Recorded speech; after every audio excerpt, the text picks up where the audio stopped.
need to speak about this too, because I am on COYAC, and we met with COYAC, the good representative from El Paso, over the summer multiple times, and they had some great ideas, but we just don't have the fiscal ability to obligate these bills. These are some of the smartest kids I have ever met. I mean, their political advocacy and their ability to understand the law is amazing. They don't need a $50,000 consultant. They don't need overnight trips. Some of y'all just got in trouble for an overnight trip. We don't need that. We don't need overnight trips and spending taxpayer money for $50,000 to make sure kids do the political activism that the consultant wants. These are smart children with brains of their own. I don't understand why this is included in this. We consulted with them all summer long. They don't need a $50,000 consultant putting in their head what they should and should not do. We can, the rep from El Paso and I, can meet with these kids. They don't need overnight trips. They don't need expensive meals. And in the same breath, we're cutting the Water Resources and Agricultural Review Committee. Do y'all's districts have problems with water? Because mine does.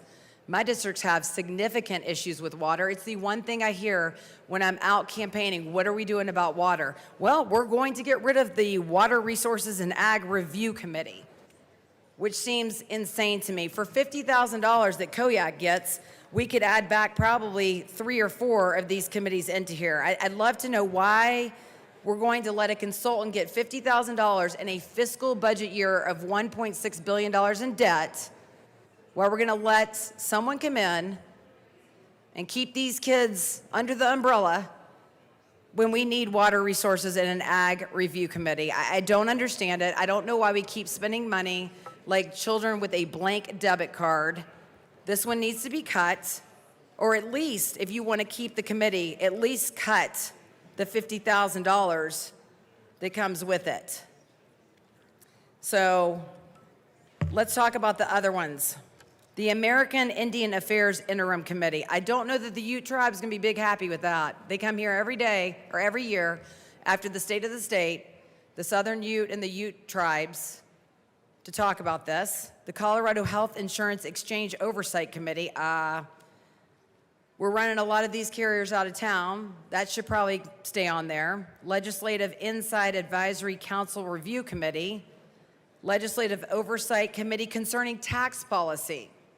Maybe with all the fees and enterprises, we just don't need them anymore because we just label taxes as fees, so that doesn't even matter anymore.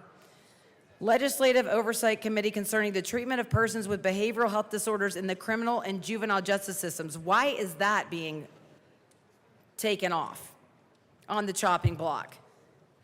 The treatment of persons with behavioral health disorders in the criminal and juvenile justice systems. Don't we come up here all the time and talk about how we're not treating kids in juvenile that have behavioral needs the right way? Have y'all looked at all these being cut? Look in the fiscal note, follow along. The Pension Review Commission and Subcommittee. The Legislative Oversight Committee for Colorado Jail Standards. Our governor just said we needed another jail. He's begging all of us to do another jail. So the Pension Review Commission and Subcommittee, the Sales and Use Tax Simplification Task Force, the Transportation Legislation Review Committee, and the Water Resource and Ag Review Committee. Did you guys know in rural Colorado that we're repealing that committee? Rural legislators, do we know? We have a water problem in the state. We have a big water problem in the state. That one deserves to stay on. We don't need $50,000 to pay a consultant when we're in a fiscal crisis right now. This seems silly. We have a safety clause on this bill because we don't want to let the people petition about which committees are being taken off and which committees are staying on. The people don't deserve to be able to petition that. It's insane to have a safety clause on this.